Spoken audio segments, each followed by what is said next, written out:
रियासत तेलंगाना में 20 जून से लॉकडाउन खत्म करने के फैसले के बाद तमाम तालीमी इदारों को 1 जुलाई से खोलने की इजाजत। शहर हैदराबाद में 2000 रुपए के नकली करेंसी नोट तैयार करने वाले एक शख्स ऑटो ड्राइवर को शहर की कुकटपल्ली हाउसिंग बोर्ड पुलिस ने किया गिरफ्तार।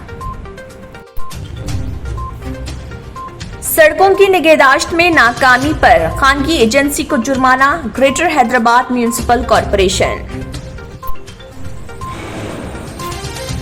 लेक व्यू डबल बेडरूम मकानात की तस्वीर केटीआर ने ट्विटर पर की शेयर। हुसैन सागर के दामन में 330 डबल बेडरूम मकानात की तामीरात पर फख्र का किया इजहार।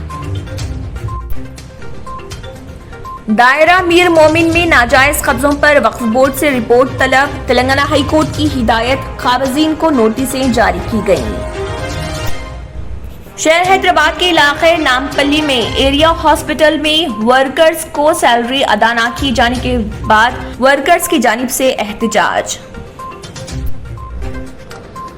शहर हैदराबाद के इलाके कालापत्थर पुलिस स्टेशन हुदूद में पुलिस की जानिब से चबूतरा मिशन के दौरान 70 बच्चों को पकड़ते हुए उनकी की गई काउंसलिंग। अगर आपने हमारे चैनल को अभी तक सब्सक्राइब नहीं किया है तो यहाँ पर रेड कलर का सब्सक्राइब बटन दिख रहा है, उसे क्लिक करें और हमारे चैनल को सब्सक्राइब कीजिए और साथ ही साथ बेल आइकन को भी क्लिक कीजिए, जिससे आपको ताज़ा अपडेट मिलती रहे।